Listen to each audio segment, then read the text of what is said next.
तुम्हारे स्कूल के टीचर तुम्हारे बोर्ड प्रैक्टिकल एग्जाम नहीं करवाएंगे। बोर्ड एक एग्जामिनर को अलाउड करेगा जो तुम्हारे स्कूल में आएगा और तुम्हें चेक करेगा कि भाई क्या तुम्हारी नॉलेज अच्छी है कि नहीं है। 10th ऑफ फेब से 15th ऑफ मार्च तक अगर तुम एक रेगुलर स्टूडेंट हो और रेगुलर पूरे साल स्कूल में गए, तुम्हारे स्कूल में ही तुम्हारे बोर्ड प्रैक्टिकल एग्जाम होंगे। तो ये बिल्कुल गलती मत करना कि तुम इसको सोचो कि यार इसमें तो ज्यादा कुछ है ही नहीं, मेरे तो पूरे मार्क्स ऐसे ही आ जाएंगे, 30 में से 30 नंबर केमिस्ट्री में, फिजिक्स में। नहीं, ऐसा नहीं है। तो क्या हाल चाल है एमपी बोर्ड वालों, तुम्हारे लिए बहुत इंपॉर्टेंट वीडियो आ चुकी है इस चैनल पे एक बार फिर से, क्योंकि तुमने बहुत सारे कमेंट किए मेरी शॉर्ट पे जहां पे मैंने तुम्हें बताया कि एमपी बोर्ड्स की एग्जाम डेट आ चुकी है। किसके लिए? प्रैक्टिकल एग्जाम के लिए, बोर्ड प्रैक्टिकल एग्जाम के लिए। तुमने बहुत सारे कमेंट किए, सर मेरी ये प्रॉब्लम है, सर इसके बारे में बता दो, सर उसके बारे में बता दो। तो उन सारी बातों को आज इस पूरी वीडियो में कंप्लीट बता दूंगा, तुम्हें पूरा का पूरा सॉल्यूशन दे दूंगा कि तुम कैसे अच्छे मार्क्स ला सकते हो बोर्ड प्रैक्टिकल एग्जाम में। समझने वाले हैं कि क्या क्या होता है बोर्ड प्रैक्टिकल एग्जाम में। आओ जल्दी से। सबसे पहले तुम्हारी जो भी बोर्ड प्रैक्टिकल एग्जाम की डेट है, पहले तो मैंने तुम्हें बता दी है कब से कब तक है तुम्हारी। 10th ऑफ फेब से 15th ऑफ मार्च तक अगर तुम एक रेगुलर स्टूडेंट हो और रेगुलर पूरे साल स्कूल में गए, तुम्हारे स्कूल में ही तुम्हारे बोर्ड प्रैक्टिकल एग्जाम होंगे। सवाल यह है कि कैसे होंगे।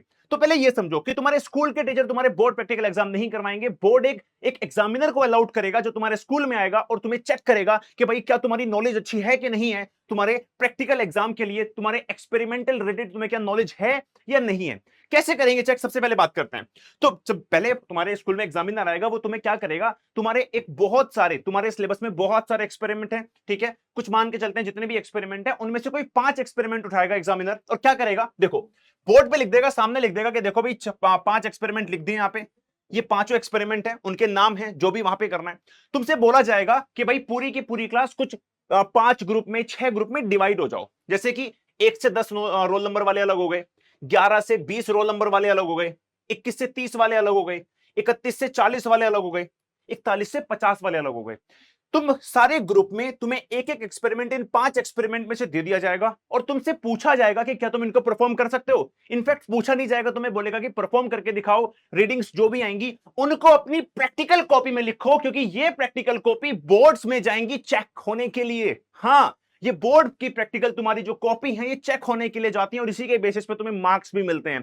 तो ये बिल्कुल गलती मत करना कि तुम इसको सोचो कि यार इसमें तो ज्यादा कुछ है ही नहीं, मेरे तो पूरे मार्क्स ऐसे ही आ जाएंगे, 30 में से 30 नंबर केमिस्ट्री में, फिजिक्स में। नहीं, ऐसा नहीं है। तुम्हें बहुत अच्छे से इसके लिए तैयारी करनी पड़ेगी। आओ समझते हैं कैसे। देखो जरा ध्यान से, तुम्हें सबसे पहले 5 एक्सपेरिमेंट दिए जाएंगे और तुमसे बोला जाएगा इन 5 एक्सपेरिमेंट को परफॉर्म करो पहले, ठीक है। तुम्हें क्या करना है भाई, पूरा का पूरा इनको परफॉर्म करना है, एक्सपेरिमेंट को परफॉर्म करना है। जो भी रीडिंग्स आएंगी अब उस पूरे एक्सपेरिमेंट के बारे में लिखना है कि भाई तुमने क्या क्या पे तुम्हारा मटेरियल्स रिक्वायर्ड था, ठीक है, क्या क्या तुम्हारा मटेरियल्स रिक्वायर्ड था। सही बात है। पूरा का पूरा तुमने प्रोसीजर क्या किया उस एक्सपेरिमेंट को करने के लिए लिख दिया। अच्छा, प्रोसीजर के बाद जो भी तुमने वहां पर रीडिंग्स ली वो लिखी रीडिंग्स। अच्छा जी, उसमें तुमसे 1-2 क्वेश्चन भी लिखवाने के लिए पूछते हैं। तो ये सारा का सारा तुम्हें प्रैक्टिकल कॉपी में लिखना है और इस प्रैक्टिकल कॉपी को सबमिट करना है। अब तुम्हारे मन में एक डाउट आएगा, क्या सर सच में मुझे वहां पे एक्सपेरिमेंट को परफॉर्म करना है? बच्चों ध्यान दो, ये पूरा का पूरा डिपेंड करता है कि जो तुम्हारे स्कूल में एग्जामिनर सर आए हैं वो तुमसे क्या कहते हैं। ठीक है जी। हो सकता है कि वो सभी बच्चों को एक ही एक्सपेरिमेंट करने के लिए दे दें, हो सकता है वो 5 ग्रुप में डिवाइड कर दे और 5 एक्सपेरिमेंट करने के लिए दे दें, ठीक है। 5 एक्सपेरिमेंट कोई से भी हो सकते हैं। कभी कभी क्या होता है, स्कूल टीचर तुम्हें बता देते हैं कि भाई तुम एक काम करना, तुम ये वाले एक्सपेरिमेंट को अच्छे से तैयार करके आना, क्योंकि यही एक्सपेरिमेंट तुम्हें कल दिए जाएंगे। होता है, बहुत बार ऐसा होता है कि तुम्हें थोड़ा सा हेल्प मिल जाती है टीचर की तरफ से कि भाई ये इंपॉर्टेंट है, केवल इनको करना, क्योंकि इन्हीं के एग्जामिनर पूछेगा, ज्यादा चांसेस हैं, ठीक है। तो वो एक्सपेरिमेंट तुम्हें करके जाने हैं, तुम्हें फिर क्या करना है, उनको परफॉर्म करना है। अच्छा, परफॉर्म करना पड़ेगा सर सच में? डिपेंड करता है एग्जामिनर के ऊपर, अगर वो चाहता है कराना तो वो बिल्कुल कराएगा और तुम्हें करना भी पड़ेगा, ठीक है। डिपेंड करता है एग्जामिनर के ऊपर।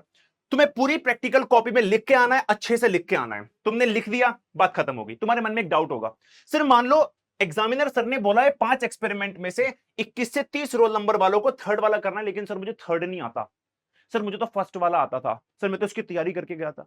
थोड़ा दिमाग लगाओ। एग्जामिनर सर जब कॉपी चेक करेंगे, फिर जब ये कॉपी जाएंगी तो इतना कोई ध्यान नहीं देगा। मैं तुम्हें एक छोटी सी ट्रिक बताऊं, तो तुम कोशिश करना कि जो भी एक्सपेरिमेंट तुम्हें अच्छे से आता है तुम उसको करो, उसको परफॉर्म करो। अगर तुमने उसको अच्छे से किया तो एग्जामिनर सर इतना ज्यादा टेंशन नहीं लेंगे और ना ही वो तुमसे बोलेंगे कि भाई तुमने क्या कर दिया। तुम्हें थोड़ा सा वहां पे, अगर तुमने उसको अच्छे से कर दिया, तो तुम्हें अच्छे से आता है तो तुम्हें मार्क्स मिल जाएंगे। तो चिंता मत करना इस बात की, ठीक है। तो तुम क्या कर सकते हो, जो भी एक्सपेरिमेंट तुम्हें अच्छे से आता है तुम उसको परफॉर्म करके आओगे, उसको लिख के आओगे। चलिए भाई, ये तो बात हमें समझ में आ गई। प्रैक्टिकल को भी कर ली, तुमने परफॉर्म भी कर दिया, अगर एग्जामिनर सर ने कराया तो ठीक है। उसके बाद क्या सर? भाई ये सारा काम हो गया। अब बात आती है कि यार तुमने प्रैक्टिकल कॉपी बनाई है कि नहीं बनाई है, प्रैक्टिकल फाइल बनाई है कि नहीं बनाई है। पूरे साल तुम्हारे स्कूल में तुम्हारे स्कूल टीचर ने, केमिस्ट्री वाले सर ने, फिजिक्स वाले सर ने तुम्हें बताया होगा कि भाई तुम्हारे सिलेबस में ये सारे एक्सपेरिमेंट हैं, इनको अपनी प्रैक्टिकल फाइल में करो। अगर तुम्हें लैब में लेके गए होंगे, तुमसे परफॉर्म भी करवाया होगा, करवाया कि नहीं करवाया? जल्दी से मुझे कमेंट में बताओ कि तुमने स्कूल में जाके प्रैक्टिकल किए कि नहीं किए हैं। मुझे लगता है बहुतों ने किए होंगे, कुछ ने नहीं भी किए होंगे। अच्छा, वो पूरी की पूरी प्रैक्टिकल फाइल तुम्हें बना के लेके जानी है। उस प्रैक्टिकल फाइल के बिना तुम्हें नंबर नहीं मिलेंगे। तो ध्यान रखना, अगर अभी तक प्रैक्टिकल फाइल नहीं बनाई है, जाके स्कूल वाले सर से बोलो कि सर प्रैक्टिकल फाइल में क्या क्या करना है एक बार बता दो, मैं आज कर लूंगा, क्योंकि मुझे पूरे मार्क्स चाहिए। प्रैक्टिकल फाइल तुम्हारी कंप्लीट होनी चाहिए। तुम्हारे सारे एक्सपेरिमेंट में से कोई भी एक एक्सपेरिमेंट अच्छा होना चाहिए। तुम्हारी प्रैक्टिकल कॉपी में तुम्हें सब कुछ लिख के आना है। जी हां, आना है। मटेरियल्स रिक्वायर्ड, प्रोसीजर, रीडिंग, सब कुछ करके आना है। बहुत इंपॉर्टेंट है, कॉपी अपने को भर के आनी है। अच्छा, सबसे लास्ट और जो तुम्हें सबसे टफ काम लगता है वो लगता है वाइवा। सर वाइवा के बारे में बताओ, वाइवा के लिए क्या करना है? देखो जरा ध्यान से बच्चों, वाइवा में तुमसे पूछे जाएंगे क्वेश्चन। क्या पूछे जाएंगे? क्वेश्चन। अब मैं तुम्हें अपनी स्टोरी बताऊंगा, तुम्हें थोड़ा सा समझ में आएगा, तुम थोड़ा सा कनेक्ट करोगे। अब ध्यान दो, तुम्हारे मन में एक डर है क्या सर एग्जामिनर सर एक्सपेरिमेंट के से रिलेटेड पूछेंगे? हाँ, पूछ सकते हैं, एक्सपेरिमेंट के क्वेश्चन पूछ सकते हैं। ज्यादा चांसेस किसके होते हैं? ज्यादा चांसेस होते हैं तुम्हारी सब्जेक्ट नॉलेज के, कि सर तुमसे पूछेंगे जो भी तुमने चैप्टर पढ़े हैं, लेट्स से 10th क्लास में, 12th क्लास में, उसी के चैप्टर से तुमसे कुछ भी पूछा जा सकता है। ऑर्गेनिक केमिस्ट्री की रिएक्शंस आ सकती हैं 12th क्लास में, तुमसे पूछ सकते हैं कि भाई बता दो राइमर टाइमर रिएक्शन क्या है, इसका रिएजेंट क्या है। तुमसे सॉल्यूशन चैप्टर का कुछ पूछ सकते हैं। ऐसी तुमसे 10th में पूछ सकते हैं कि भाई बता दो कार्बेट्स कंपाउंड में सोप एंड डिटर्जेंट में डिफरेंस क्या है।